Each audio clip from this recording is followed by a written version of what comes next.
കൂട്ടുകാരെ, എല്ലാവർക്കും നിജൂസ് വേൾഡിൻ്റെ പുതിയൊരു വീഡിയോയിലേക്ക് സ്വാഗതം. എല്ലാവരും സുഖമായിട്ടിരിക്കുന്നെന്ന് വിശ്വസിക്കുന്നു. ഞങ്ങളിവിടെ സുഖമായിട്ടിരിക്കുകയാണ്. അപ്പോൾ എല്ലാവരും സന്തോഷത്തോടെയും ആരോഗ്യത്തോടെയും ഒക്കെ ഇരിക്കുക കേട്ടോ. ഇന്നത്തെ വീഡിയോയിൽ സംസാരിക്കുന്നത് നിങ്ങളുടെ മൗത്ത്, നിങ്ങളുടെ കാല്, വയറ്, ഈ 3 ശരീരഭാഗങ്ങളിലും ഇംപ്ലാന്റേഷൻ നടന്നു കഴിഞ്ഞാൽ ഭയങ്കര വിസിബിളായിട്ട് നിങ്ങൾക്ക് കാണാൻ ചാൻസ് ഉള്ള 3 പ്രഗ്നൻസി ലക്ഷണത്തിനെ പറ്റിയിട്ടാണ്. അപ്പോൾ അതെന്തൊക്കെയാണെന്ന് നമുക്ക് നോക്കാം. വീഡിയോ നമുക്ക് സ്റ്റാർട്ട് ചെയ്യാം. തുടക്കത്തിൽ തന്നെ പറയട്ടെ, യാതൊരു തരത്തിലുള്ള പ്രഗ്നൻസി ലക്ഷണവും ഇല്ലാതെയും പ്രഗ്നൻ്റ് ആകുന്ന ഒരുപാട് ആളുകളുണ്ട്. അതുപോലെ പ്രഗ്നൻസി ഡിറ്റക്ട് ചെയ്തിട്ട് ഏകദേശം ഫസ്റ്റ് സ്കാനിങ്ങിൻ്റെ അടുത്തെത്തുമ്പോഴേക്കും പ്രഗ്നൻസി ലക്ഷണങ്ങൾ വിസിബിൾ ആയി പോകുന്ന ആളുകളുമുണ്ട്.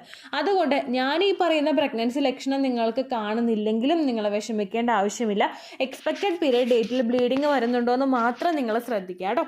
അതുപോലെ തന്നെ ആ പോകുന്ന ബ്ലഡിൻ്റെ അളവ് എത്രത്തോളമാണെന്നുള്ള കാര്യം കൂടി നിങ്ങൾ ശ്രദ്ധിക്കണം. ചില ആളുകൾക്ക് ലൈറ്റ് ആയിട്ടുള്ള സ്പോട്ടിങ്ങോ ബ്ലീഡിങ്ങോ ഉണ്ടായതിനു ശേഷവും പ്രഗ്നൻസി ടെസ്റ്റ് ചെയ്ത് നോക്കിയപ്പോൾ പോസിറ്റീവ് റിസൾട്ട് കിട്ടിയിട്ടുണ്ട്. അതുകൊണ്ട് പോകുന്ന രക്തത്തിൻ്റെ അളവ് കുറവാണെങ്കിൽ അപ്പോഴും നിങ്ങൾ ആ ബ്ലീഡിംഗ് ഒന്ന് നിന്നതിന് ശേഷം കാർഡിനൽ ടെസ്റ്റോ ബ്ലഡ് ടെസ്റ്റോ ചെയ്ത് നോക്കണം കേട്ടോ.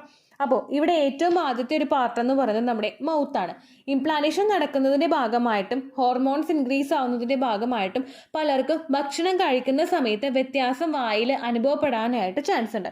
ചിലർക്ക് ഒരു കൊയിൻ എടുത്ത് കടിക്കുമ്പോഴോ അല്ലെങ്കിൽ ഒരു സ്റ്റീലിൻ്റെ ഒരു സ്പൂൺ നമ്മുടെ വായിലൊന്ന് തട്ടിക്കഴിഞ്ഞാലോ നമുക്കുണ്ടാകുന്ന ഒരു ബുദ്ധിമുട്ടുണ്ടാകും. അതായത് ഒരു മെറ്റാലിക് ടേസ്റ്റ് വായിൽ വരും.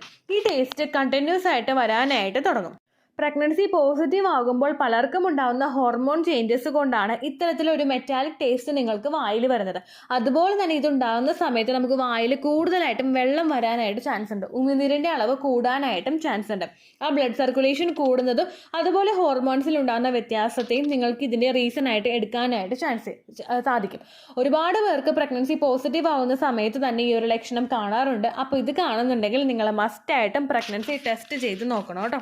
പ്രഗ്നൻസി ടെസ്റ്റ് ചെയ്ത് നോക്കിയിട്ട് നിങ്ങൾക്ക് നെഗറ്റീവ് ആണെങ്കിൽ കണ്ടിന്യൂസ് ആയിട്ട് നിങ്ങൾക്ക് മെറ്റാലിക് ടേസ്റ്റ് വരുന്നുണ്ടെങ്കിൽ നിങ്ങൾ ഡോക്ടറെ കാരണം മറ്റേതെങ്കിലും ഹെൽത്ത് കണ്ടീഷൻ നിങ്ങൾക്കുണ്ടെങ്കിലും ഈ ഒരു തരത്തിലുള്ള ലക്ഷണം നിങ്ങൾക്കുണ്ടാകാം. അതായത് അനിമിയ പോലുള്ള സിറ്റുവേഷൻ ഉണ്ടെങ്കിലോ മറ്റുള്ള ഏതെങ്കിലും ഹോർമോണൽ ഇംബാലൻസസ് ശരീരത്തിലുണ്ടെങ്കിലോ ഈ ഒരു തരത്തിലെ വ്യത്യാസം നിങ്ങൾക്ക് മെറ്റാലിക് ടേസ്റ്റ് നിങ്ങൾക്ക് വായയിൽ അനുഭവപ്പെടാനായിട്ട് ചാൻസ് ഉണ്ട് കേട്ടോ. അടുത്തെന്ന് പറയുന്നത് നമ്മുടെ കാലിനുണ്ടാവുന്ന വേദനയാണ്. ഇംപ്ലാന്റേഷൻ പോസിറ്റീവ് ആയി കഴിഞ്ഞാൽ പലർക്കും കാലിലെ അതികഠിനമായിട്ടുള്ള വേദന അനുഭവപ്പെടാറുണ്ട്.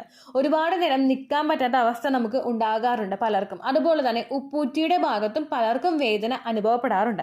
അതുപോലെ നമ്മുടെ മുട്ടിൻ്റെ പോർഷനിലും നിങ്ങൾക്ക് വേദന അനുഭവപ്പെടാറുണ്ട്. അപ്പോൾ ഈ തൊടയുടെ അവിടെ നിന്ന് നേരെ കീഴ്പോട്ടേക്കുള്ള ഭാഗത്ത് നിങ്ങൾക്ക് പലർക്കും ഇംപ്ലാന്റേഷൻ പോസിറ്റീവ് ആയി കഴിഞ്ഞാൽ അസ്വസ്ഥതയും വേദനയും ഒക്കെ ഉണ്ടാവാനായിട്ട് ചാൻസ് ഉണ്ട്.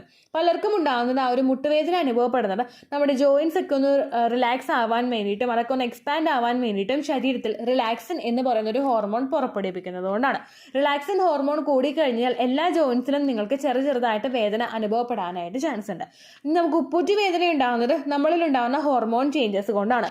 പലർക്കും ഉപ്പൂറ്റി വേദന ഒരു ഫസ്റ്റ് ട്രൈമസ്റ്ററിൽ തുടങ്ങിക്കഴിഞ്ഞാൽ ഏകദേശം ഒരു ഫീഡിങ് ആയി കഴിയുന്ന സമയത്തോ ഡെലിവറി കഴിയുന്ന സമയത്തോ ഒക്കെ ആയിരിക്കും നമുക്ക് ആ ഒരു വേദനയ്ക്ക് ഒരു ശമനം ഉണ്ടാവുന്നത്.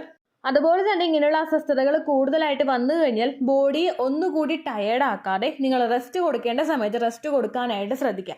ഉപ്പൂറ്റി വേദനയൊക്കെ കൂടുതലായിട്ട് വരുന്നുണ്ടെങ്കിൽ അത് റിഡ്യൂസ് ചെയ്യാൻ വേണ്ടിയിട്ടുള്ള എക്സസൈസുകൾ നിങ്ങൾ ചെയ്യുക. അതുപോലെ തന്നെ കാൽപാദത്തിൽ നിങ്ങൾ അതിന് കംഫർട്ടബിൾ ആയിട്ടുള്ള വീട്ടിൽ ഉപയോഗിക്കാൻ പറ്റുന്ന ചെരുപ്പുകളോ അല്ലെങ്കിൽ ഉറങ്ങുന്ന സമയത്ത് സോക്സോ ഉപയോഗിച്ചിട്ട് നിങ്ങൾ ഉറങ്ങുക. അതുപോലെ ചൂടായിട്ടുള്ള ഉപ്പുവെള്ളത്തിൽ കാലിറക്കി വെക്കുന്നതും നിങ്ങൾക്കൊരു കംഫർട്ടബിൾ ആവാനായിട്ട് അത് സഹായിക്കും കേട്ടോ. നിങ്ങൾ പ്രഗ്നൻസി പോസിറ്റീവ് ആയി കഴിഞ്ഞാൽ ഉറപ്പായിട്ടും ഈ ഒരു വേദന നിങ്ങൾക്കുണ്ടെങ്കിൽ ഡോക്ടറോട് പറയാനായിട്ട് ശ്രദ്ധിക്കുക. കാരണം വിറ്റമിൻ ഇയുടെ സപ്ലിമെൻറ്റ്സ് നിങ്ങൾ എടുക്കുകയാണെങ്കിലോ മറ്റുള്ള വിറ്റമിൻ മെഡിസിൻസ് നിങ്ങൾ എടുക്കുകയാണെങ്കിലോ ഈ ഒരു വേദനയെ ഒരു പരിധി വരെ നിയന്ത്രിച്ചു കൊണ്ടുപോകാനായിട്ടും നിങ്ങൾക്ക് സാധിക്കും കേട്ടോ. ഭയങ്കര വിയേർഡായിട്ട് നമുക്ക് തോന്നാം ഈ 2 ലക്ഷണവും, പക്ഷേ പ്രഗ്നൻസി പോസിറ്റീവ് ആകുന്ന ഒരുപാട് പേർക്ക് ഉണ്ടാവുന്നതാണ് കേട്ടോ ഈ 2 ലക്ഷണവും.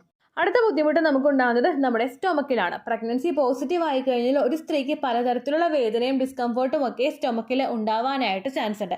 യൂട്രസ് എക്സ്പാൻഡ് ആവുന്നതിൻ്റെ ഭാഗമായിട്ടാണ് പല വേദനകളും നിങ്ങൾക്ക് ഉണ്ടാകുന്നത്.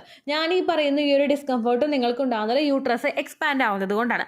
ഇതാണ് നമുക്ക് വയറിനുണ്ടാകുന്ന ചൊറിച്ചിൽ. പ്രഗ്നൻസി പോസിറ്റീവ് ആകുന്ന പലർക്കും വയറിൽ ചൊറിച്ചിൽ അനുഭവപ്പെടാനായിട്ട് ചാൻസ് ഉണ്ട്. ഏറ്റവും കൂടുതൽ ഫസ്റ്റ് പ്രഗ്നൻസിയിലായിരിക്കും നമുക്ക് ഈ ഒരു ബുദ്ധിമുട്ട് ഉണ്ടാകുന്നത്. അതുപോലെ തന്നെ ഫ്ലാറ്റ് ടമ്മിയുള്ള ആളുകൾ ഉണ്ടാവുമല്ലോ, അതായത് ഒരുപാട് വയറ് ചാടിയിട്ടല്ലാത്ത ആളുകളുണ്ടാകും. അങ്ങനെയുള്ള ആളുകൾക്കും ഈ ഒരു വ്യത്യാസം എളുപ്പത്തിൽ ഫസ്റ്റ് ട്രൈമസ്റ്ററിൽ തന്നെ തിരിച്ചറിയാനായിട്ട് സാധിക്കും.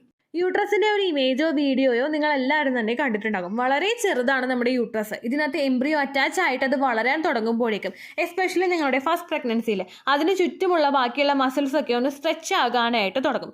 ഇത് വികസിക്കാനായിട്ട് തുടങ്ങുമ്പോഴേക്കും നമ്മുടെ അവിടെയുള്ള ഒരു എല്ലാ ഭാഗങ്ങളും അതിനനുസരിച്ചിട്ട്, കാരണം അതിന് വളരാൻ വേണ്ടിയിട്ടുള്ള സിറ്റുവേഷൻ ഉണ്ടാക്കാൻ വേണ്ടിയിട്ട് ബാക്കിയുള്ള എല്ലാ ഭാഗങ്ങളും വികസിക്കാനായിട്ട് തുടങ്ങും. ഇതിങ്ങനെ എക്സ്പാൻഡ് ആകുന്നതിൻ്റെ ഭാഗമായിട്ട് നമ്മുടെ സ്കിന്ന് വലിയാനായിട്ട് തുടങ്ങും. അതിൻ്റെ ഭാഗമായി നിങ്ങൾക്ക് ആ ഒരു പൊക്കിളിന് ചുറ്റുമുള്ള എല്ലാ പോർഷനിലും ചൊറിച്ചിൽ അനുഭവപ്പെടാനായിട്ട് ചാൻസ് ഉണ്ട്. സ്കിൻ എക്സ്പാൻഡ് ആകുമ്പോഴാണ് നിങ്ങൾക്ക് ചൊറിച്ചിൽ ഉണ്ടാകുന്നത്. അതുപോലെ ഡ്രൈ സ്കിൻ ഉണ്ടാകുമ്പോഴും നിങ്ങൾക്ക് ചൊറിച്ചിലുണ്ടാകും. എക്സ്പാൻഷൻ ഉണ്ടാകുമ്പോഴാണ് ഡ്രൈ സ്കിന്നും ഇച്ചിങ്ങും നിങ്ങൾക്ക് അനുഭവപ്പെടുന്നത് കേട്ടോ.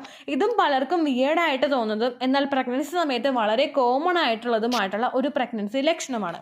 ഈ ഒരു ബുദ്ധിമുട്ടുണ്ടാകുന്ന സമയത്ത് നമ്മൾ ഓവറായിട്ട് ചൊറിഞ്ഞുകൊണ്ടിരിക്കാതിരിക്കാൻ നിങ്ങൾ പ്രത്യേകം ശ്രദ്ധിക്കുക. വയറിൽ ചെറുതായിട്ട് കോക്കനട്ട് ഓയിൽ അപ്ലൈ ചെയ്ത് കൊടുക്കുന്നതോ നല്ല മോയ്സ്ചറൈസർ ഇടുന്നതോ നമ്മുടെ ഒരു സ്കിന്നിനെ കൂടുതൽ ഓയിലി ആക്കി വെക്കുന്നതും നിങ്ങൾക്ക് ചൊറിച്ചിലുണ്ടാകുന്നതിനെ ഒരു പരിധി വരെ കുറയ്ക്കാൻ വേണ്ടിയിട്ട് സഹായിക്കും കേട്ടോ. ഓയിലി ആയി കഴിഞ്ഞാൽ അതിനെ എളുപ്പത്തിൽ എക്സ്പാൻഡ് ആവാനായിട്ടുള്ള, അതായത് സ്കിന്ന് ഒരുപാട് വലിയാതിരിക്കാൻ വേണ്ടിയിട്ട് അത് നിങ്ങളെ സപ്പോർട്ട് ചെയ്യും. ഈ ഒരു ചൊറിച്ചിൽ നിങ്ങൾക്ക് വയറിൽ മാത്രമല്ല ബ്രസ്റ്റിലും നിങ്ങൾക്ക് അനുഭവപ്പെടാനായിട്ട് ചാൻസ് ഉണ്ട് കേട്ടോ.